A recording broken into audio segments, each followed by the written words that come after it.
Hey yo guys, what's good, what's happening, and what's going on? Probably saw the title of the video called How I Killed My YouTube Channel, and it's a true story on how I killed it. And I'm going to explain what I did wrong so that if you decide to get into YouTubing, you don't make the same damn mistake. Yes, it's going to be a walk and talk because that's what I'm known for, is my pacing while thinking. It's an actual thing. They call me Dr. House at work because they give me all the hardest cases, and if I'm really struggling at trying to figure it out, I get up and start pacing around, and then I come up with some really complex ideas, apply them, and they work. So the only part of Dr. House I don't have is the Vicodin addiction, but that's not what this video is about. This video is about how I killed my YouTube channel. It's pretty simple, guys. If you watch a bunch of YouTube, you probably hear people talking about the algorithm. Probably hear that word tossed around a lot, and a lot of people probably don't understand what they're talking about. Maybe they do, because I've done some research on this algorithm to find out exactly what the shit it's all about. And I never experienced it until recently. And by recently, I mean since I bought a Google Chromecast, and I've been consuming all my YouTube on my televisions, either the Android TV in the bedroom, the Google Chromecast in the computer room, or the Fire Stick TV down here, because that's what I have down here on the 5K or 4K TV, because it was the only 4K device they had out at the time, and whatever. The way it works is, let's say you go and you watch a video on welding, okay? Let's say you watch that video from start to finish. YouTube designs the algorithm around you. That's the first algorithm, okay? It'll go, okay, this individual really enjoys welding videos. Let's find other channels that do similar content, inject it into his home feed, or into their home feed, and see what happens. All of a sudden you come across another welding channel, and then another welding channel, and then all of a sudden you're like, well, what if they like something else? Let's throw a mechanic video in there. So they throw an automotive video in there. You end up skipping by it and you ignore it. Your home feed refreshes. YouTube algorithm goes, okay, he didn't bite on the automotive, so let's go ahead and throw a metal casting video, you know, like making aluminum molds from pop cans, or casting brass into like axes and stuff, or making machine parts. Then you end up watching that from start to finish, and you end up searching up more of it. Then YouTube goes, okay, so we got two winners. This guy's really into metal, into welding and metalworking. So then it starts going off niche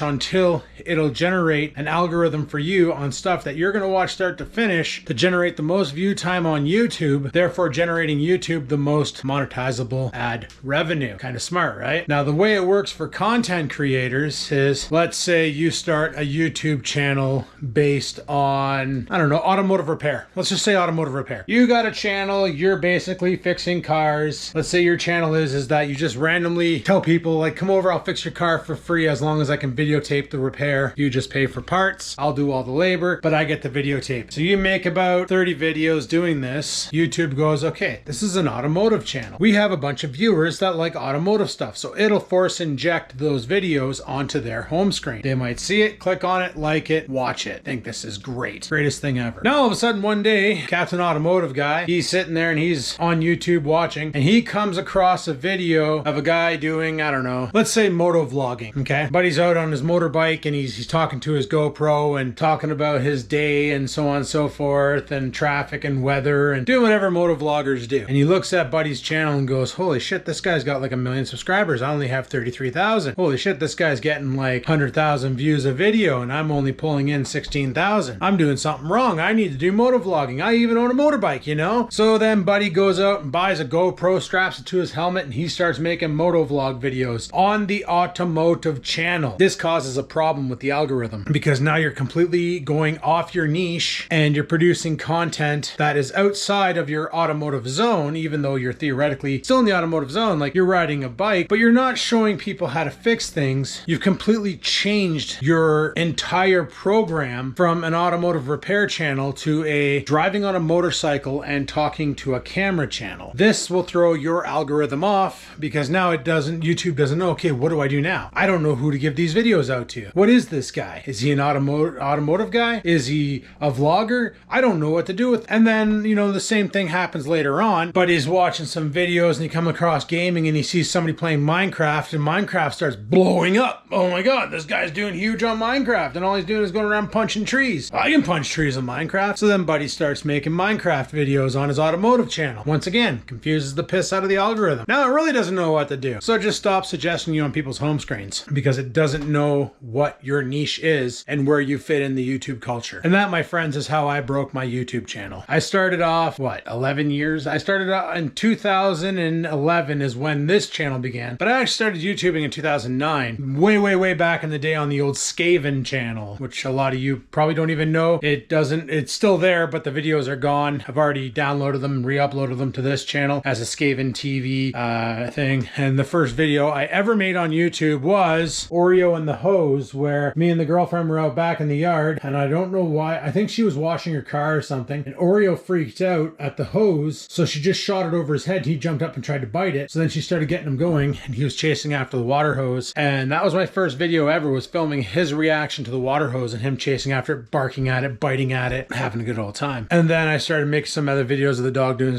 crazy things, and then I was like, okay, what else can I do here? And I just started doing like little mini vlogs of things and like Deal Extreme unboxing. That was on the Skivinz channel. I made the Vlog in Life channel, which is the original name to this channel, where every day I'd wake up in the AM, pick up my camera, start my video, and go about my day and video throughout my day as to what I've done and just talk about it. And every day I was uploading a video of my life, and I did that for for a long time, until I finally got creator's burnout, and I was like, you know what, like, I was getting angry on camera and I was getting really upset, and I had to stop. I was like, I gotta take a break, I gotta shut her down, I gotta have a nap or something. Like, I was running out of ideas. People were seeing my frustrations, seeing my reactions, seeing my anger. I was also drinking pretty heavily too, which was not good. Can't be doing that.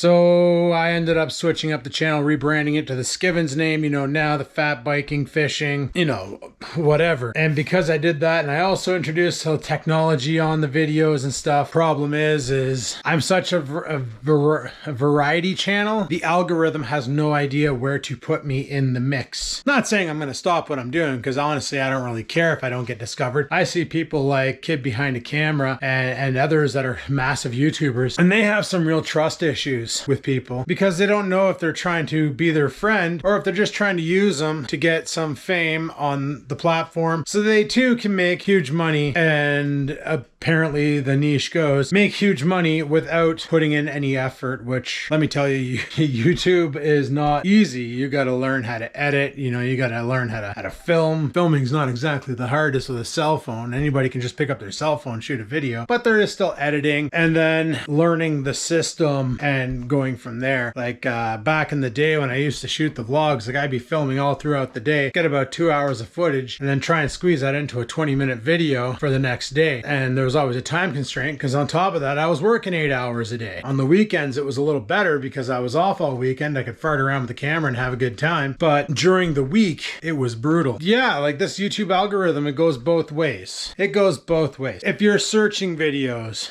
like Coach brought it up in class on 2 Thursdays ago about wanting to go to the Philippines, because the martial arts I take is called Modern Arnis, which is based off of Arnis, which is a Filipino martial arts. And the last processed brother, Ernesto, is still alive. I believe he lives in Cebu out in the Philippines. And Coach was like, we should plan a trip. Now, it's an expensive trip. It's like a $4,000 round trip, but once you're already there, then it's pretty cheap to go. It's like cost to eat there is cheap, and everything's pretty much affordable when you're converting Canadian dollars to Filipino pesos. So I looked up Filipino stuff, Filipino vlogs and travel vlogs, and it started off with this one guy called Marco Rome. Started watching him. And all of a sudden it started introducing me to other vloggers like Go With Ali and all these different Filipino vloggers. And then it started bringing in other content, like there's a lady there called the Filipina P, and she literally just talks about the Philippines as a great place to retire, and you only need like $1,000 a month to live comfortably and blah blah blah. And it's like, I've been watching all those just to get an idea as to what to expect over there. And the one thing I can expect is, if I decide to get behind the wheel of a vehicle, I can expect major anxiety, because holy crap, they do not have traffic lights there or rules on the roads. It's pretty scary shit. I digress. But because I've been doing that, I've been getting on my home screen a lot more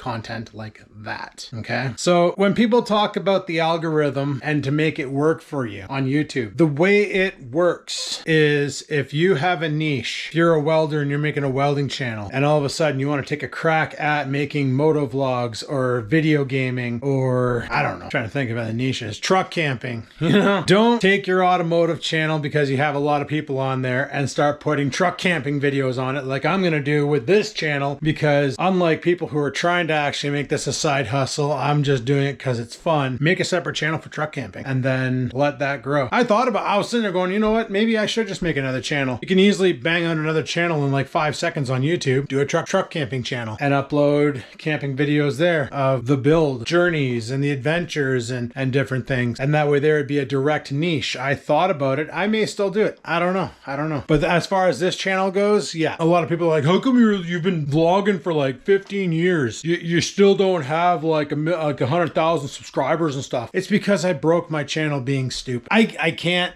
say it any other way. I broke my channel by being stupid, by being more diverse. I should have kept it as a vlogging channel. I should have just, when I went fishing, shot fishing stuff and had fun with it. I shouldn't have made it so variety, but I did, and that caused problems. And this is where like the truck camping stuff comes in. It's like camping. Well, fishing is a part of camping. Doing catch and cooks while out in a truck. Yeah, sure. A lot of truck campers do that. But am I gonna start doing foundry work? Because I want to get into that too. Melting down pop cans into liquid aluminum and then pouring it into molds to make stuff. I want to get into that too. Well, this channel's already broken. Might as well frickin' do it on here, right? If you're looking to create a YouTube channel, stick to your niche. You can go into sub niches from the top niche. Like I said, truck camping. People do go fishing while truck camping.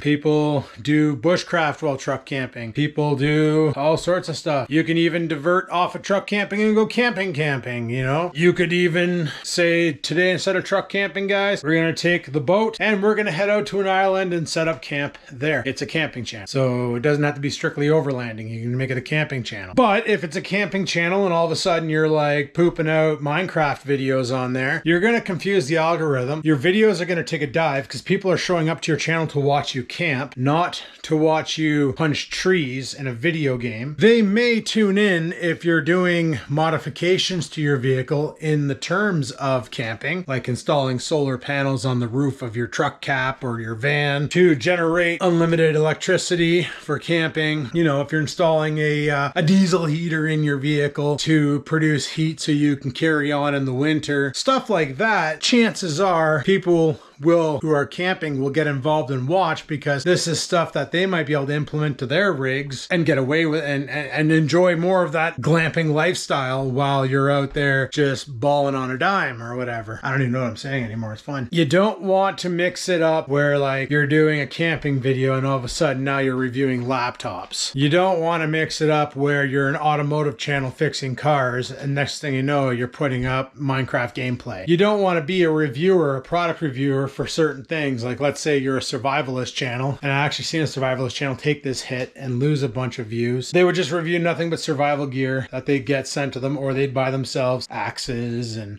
knives and different types of new cording or different new survival gadgets out there. And the next thing you know, they're reviewing computers like laptops and desktops and stuff like that. And it's like, whoa, no, we're here for the axes and stuff. So because the view count drops, the algorithm goes, oh wait, these people aren't interested in your videos anymore. It won't look at the fact that the videos you're creating now are different, because the algorithm won't see that. They'll go, okay, how come they didn't return? You just uploaded 3 videos back to back. Your view count is 1/8 of what it should be. Something's wrong with your channel. It'll reanalyze it, realize there's a huge change to your video format, confuse it, and it can either A, suppress your channel, which that's what happened to yours truly over here, or B, it comes up with a new algorithm and it's able to get the videos out again to new people to watch. So when this happens, when your channel does become suppressed due to the algorithm fumbling, you still have one thing to fall back on. That is search tags. you know. One of the videos I have that is actually booming right now is my Acer 50 desktop that I got from Best Try on, I want to say Black Friday. I believe it was Black Friday sales that I picked that thing up last year. And I did the RAM and SSD upgrade. And for some reason, a lot of people are watching that. Even though it's a simple upgrade, a lot of people are watching that. I am going to have a video card upgrade video soon. I just need to source out the right power supply and a video card. I'm not sure what I want to do because a lot of different options out right now. Let me tell you, like Nvidia's about to drop their 5000 series, and AMD's about to drop their 8000 series, and you got Intel out there about to drop their Battle Mage, or their, yeah, I think it's Battle Mage series. So with all these new generations of video cards coming out, I might be able to scoop up like a 4070 Ti for dirt cheap. And if that's the case, I might go that route, or even a 5070, whatever the case may be. But or I might go AMD. I might just say screw Nvidia and go AMD and get like an 8000 series RDNA 3.5 and rock that out and see how that works. I don't know, but that's the thing, is like with this channel, what do? Like I literally do whatever the hell I want on here, you know. I live stream Rust gameplay, other video games I've live streamed on here. I've done fishing videos. I've done tech videos. I've done a little bit of automotive videos on here, like replacing the wipers on the G6 because it was a weird setup, and I figured this might be good for someone who bought this car, isn't tech savvy, but doesn't want to pay someone $50 to replace two $10 wipers. Watch my video, figure out how to do it yourself, feel accomplished, put the $50 back into your groceries so you can fill your fridge and feed your family. Makes sense to me. So because I kind of went all over the place, the algorithm has no idea what the heck to do with me, and it suppressed my channel, which is the reason why growth for me is impossible on here. But at the same time, I really don't care, because like I said in the past, huge YouTube channels have some major issues where, well, if any of you out there ever came across a huge YouTuber, you know, you ever walked up to them, some of them are pretty genuine, they don't care, but others, you meet them in person and you can just feel the fact that they are awkwarded and weirded out by your presence, because they're like, okay, what does this guy want from me? And it's a thing, you know, because it is a dog eat dog world. A lot of people will talk shit about someone who's doing really good for themselves until they meet that person, and then they'll try to exploit them. That's society in a nutshell. I know Rex and I have been at this for a while. We both pretty much started. He started a little earlier than me, but he kind of didn't really push it. He just put some videos up for his friends of some 4x4ing stuff. When we sat down at Tim Hortons one night and I mentioned about me starting YouTube up, he got back into it again and started making some more 4x4 videos. But him, like me, fell off his niche. He was doing great with the 4x4 stuff and other things, and then he kind of went off onto a moto vlogging and then a racing tractor, lawn tractor adventure, and it kind of cocked over his channel, just like I cocked over my channel by trying different things that worked for others rather than sticking to what works for me. I'm not really upset by this because I never considered YouTube to be like my money maker. I never wanted it to be my job. I couldn't see that being a thing, especially because the rules on YouTube change so much, so often. You know, like look at these gun channels out there, firearms review channels. The policies on YouTube for firearms have changed so much that for these guys to make it a feasible business where they can just do this and make a payday to afford to pay for their livelihood, they got to get a sponsor. They got to have somebody sponsor it because YouTube will demonetize it because guns are scary. You know, it's how unpredictable the system is. And when things go awry, you got no one to talk to. You know, at work, if I get into trouble with something, if a client's mad at something I did, I have my manager to fall back on where I can be like, listen, this is why I did what I did. I didn't expect this outcome, whatever the case may be. And I have them to work with a client for me. Where on YouTube, if you drop a video, it's something controversial, you're insulting someone, or you're doing whatever you're doing, like if it's controversial and it raises a hoopla, they can shut you down like that and you're done. And there goes your livelihood. And you got no one to talk to. You're just done. KO, thanks for coming out, GG's, you know? Like even the gaming videos, they passed a new rule, all right? Imagine your entire livelihood is like you play Rust, the game I like to stream and play. Imagine this is your thing. I want to be a Rust gamer, and that's my job. I play Rust. YouTube passed a policy where any video games involving gunplay, Rust, Fortnite, PUBG, Grand Theft Auto, just to name a few, instant demonetization because it involves firearms. Even though it's a video game with firearms, instant demonetization. You don't get a sponsor, you ain't getting a paycheck from that video. End of story. So something to consider. And that's the reason why I never wanted to make YouTube an actual main income. And that's why also the reason why I never really cared about the AdSense on YouTube. I just do it because I enjoy making videos. I have fun editing the videos, putting them out there, interacting with you guys. You know, we got a small community here, and it's nice. You know, I see the same names commenting over and over again since the day one when I started uploading till now, and it's nice to see that. It's like these people show up to watch my stuff and they take the time to write a comment, and I appreciate that. Now, I've never considered this as my payday, if you will. In the beginning, I thought it was kind of cool, you know, because here I am making these videos, and at the time it was like David's Farm, Redneck Rickham, Crazy British Bloke, and Pug and all them. And, you know, you also had like the other YouTubers, Shay family there, Shay Carl, and the different, the main guys that were always out there, the Ray William Johnsons, all putting out these niche videos, and they were generating a good revenue. And I'm like, wow, that's pretty sweet. You know, that extra income, that'd be fun, because then it's like money I don't have to work for on my job that I can just blow on stupid shit like going on trips and whatever. But I never figured it would actually go anywhere, but I'm still having fun doing it, and that's all that matters. If you have fun doing something, keep doing it. Doesn't matter if you succeed or fail. All that matters if you have fun. Learn some new tricks along the way, go from there. I don't know if I should make a new channel for the camping stuff and just see if my logic on the algorithm is correct. I believe it's correct from all the information I've gathered on how YouTube formalizes its stuff. It'd be an interesting test to see how it turns out, to see if it grows or not. I wouldn't even know what to call the channel for that matter, but even then, that all depends on what happens with this guy here, because he, despite being deaf and blind, he's back to his old self. He's kind of normal again. So I don't know why he fumbled and he was so sick a while ago, but he seems fine now. But who knows what happens in 2 weeks. But if he has another falter like he did, I'm just gonna go ahead and put him down. Yeah, enough talking about that. But on that note, guys, let me know what you think I should do. Should I bother trying my theory on the algorithm, generate a new camping channel for the truck camping season, the summer camping and all that fun stuff? Or should I just pile everything on this channel? You let me know in the comments below. Thanks for watching. Like, favorite, comment. Don't forget to subscribe. And until next time, guys, peace the frig out.